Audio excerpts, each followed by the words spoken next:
McKinney North returning to the playoffs after missing out last year, and Coach Jim Gatewood is with us now. And Jim, what a gratifying experience this has to be for you and your team after a 6-win season a year ago.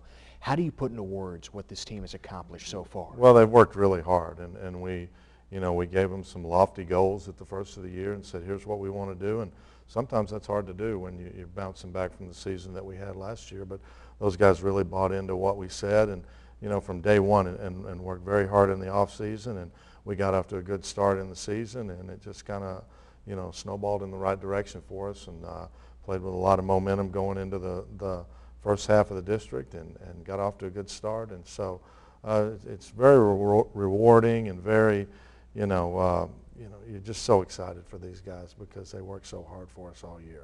Jim, we'll talk about the first-round matchup, the best of 3 against Wakeland, coming up in just a moment. That gets underway Thursday in Carrollton. But first, how about the perseverance of this club? Like you said, midway through the district season, you feel very good about your playoff chances. Right. But you lost 4 of 5 going into the regular season finale against Wiley. You were tied for the 4th and final playoff spot with Wiley East. The Raiders lose to Heath on the final day of the season. You beat Wiley, grab 4th place. Right. Take us back to Friday night. Well, I'll tell you what, before Friday night, we get into that part of the schedule to where you have Highland Park, and you have Rockwall Heath, and you have Rockwall, and you have a McKinney game in the middle of it, a rivalry game. So we knew that was going to be 4 pretty tough, a tough stretch for us. But what was good about that is I thought we played well during it. We lost some games, but we were in every game. We lost a lot of games at the end, but our guys played hard. They fought, and it wasn't like we just didn't show up one night or we played bad.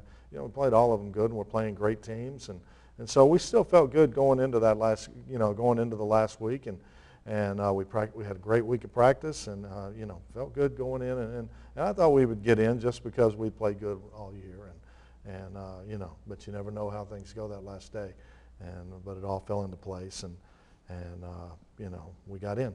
What was that moment like after the win over Wiley? You find out Wiley East loses, and you get to break the news to your team, hey, we're in. Yeah, it kind of leaked out early because I think Heath jumped out on a big lead on them, and so it was kind of, whispering around in the dugout and stuff. But, it was such a tight game, you couldn't get caught up in that. It was tied late in the game, and then, we made a couple of plays, so I've been in that situation before to where you know what everybody else is doing, and you can't really get too excited or too emotional about it. You just got to take care of your business. You beat Wiley 4-1. Will Right. Cooper picked up the win. What a bounce-back season this has been for the senior after he missed most of his junior season because of injury. Right.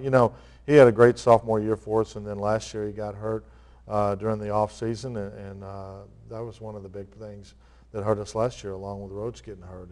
And both of those guys have won some big games for us, and really pitched good every single time they went out there. It's not a situation to where they're hot or they're cold. They've been very steady all year, and that's what's allowed us to have the year that we've had. Yeah, you have both Aaron Rhodes and Will Cooper, and even Will Shoemate. They've won big games for you.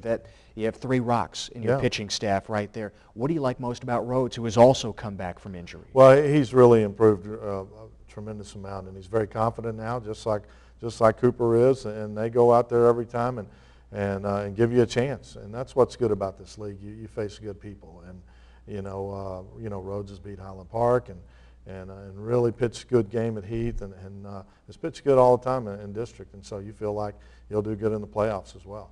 Meanwhile, Shoemate has sprinkled in a few saves with his victories.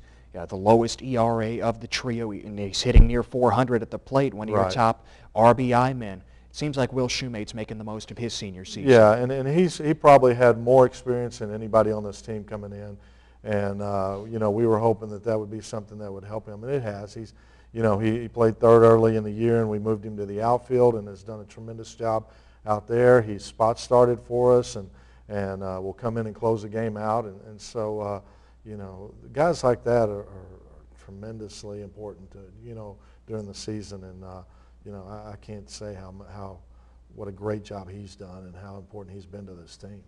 And I'm sure you can't say enough about junior Anthony Herrera. He leads the team in hitting .450 on the season. Did you expect this here in his first full year on the varsity? Yeah, I don't think we expected him to hit .450 and hit at that clip, but we knew he was a very good player. And he had a great fall, and we knew in the fall that he was going to be ready to play. And he came in from day one and won that position in the offseason. And, Shoemate had played third in the past, and so that allowed us to move Shoemate to the outfield. And, it freed up some stuff there. And so he's done a great job over there. Maybe, probably the best third baseman we've ever had over there. And we knew we were going to be good up the middle with Mahalik and Sadler. But for him to come over there and shore up the third base side, it's, really made our infield probably as good as it's been. Now, we talked quite a bit about that middle infield last time you were here. We knew about Montana Sadler, the sophomore, at second base, and especially the veteran Grant Mahalik at shortstop. How was that combination working as you head into the playoffs? It was good. We felt like we knew coming in we've had some good middle infielders, but we didn't feel like we had as good a team as these guys are, up the middle, and they've been solid all year long and made some big plays and just, I think that helps our pitching too. You're confident to where, you put the ball in play, those guys, behind you are going to make the plays, and they've done that. I think they've been better than we thought they would be. They've done a great job.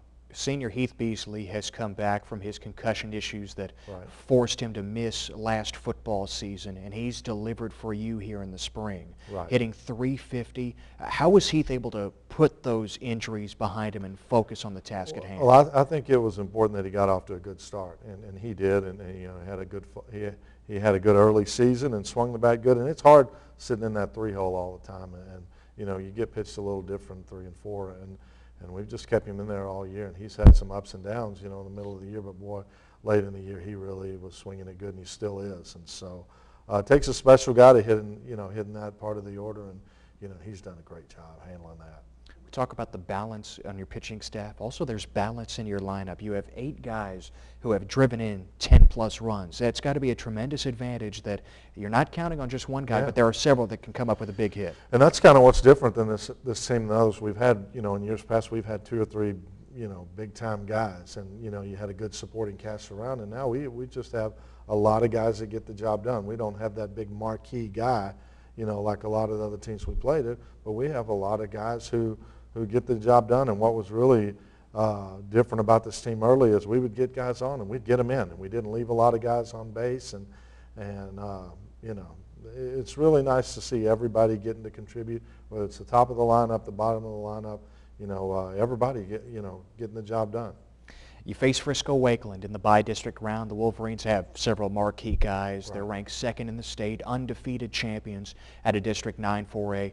What impresses you the most about Barry Rose's ball club? Well, the first thing you look at is that they're 14-0 in district, and they didn't lose a game, and we know that district's a good district. But we've said all along, we felt like if we got out of this district, get in the playoffs, you're probably as prepared as anybody around.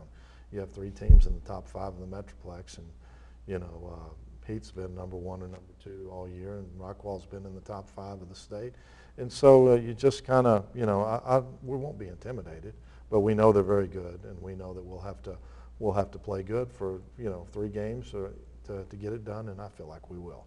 Hayden Nixon is second in the area in ERA at .14. He's allowed 1 earned run in 47 2/3 innings. Willie Schwanke is right behind him at .94. How do you approach that duo? Well, you approach it just like you do when you go to Heath, or you go to Highland Park and guys in this league where they have good pitching, and you just don't get caught up. You don't get caught up in Jake Thompson, and you don't get caught up in his numbers and stuff like that during the year. And that's why the season really prepares you for when you get the postseason. You don't get caught up to where if you didn't come from a good league, you would go, boy, these guys are real good, and it could intimidate you. But you just go, okay, we've been there.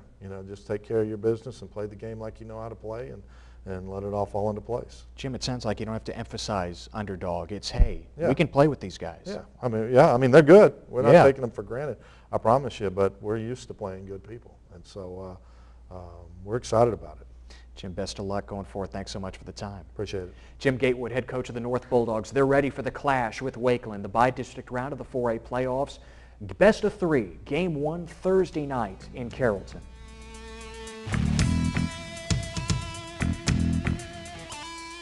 And that is our show for today. Next week, we recap the boys' track and field season. Remember, if it's McKinney ISD Athletics, it's on Sports Talk. I'm Ted Emrich. See you next time.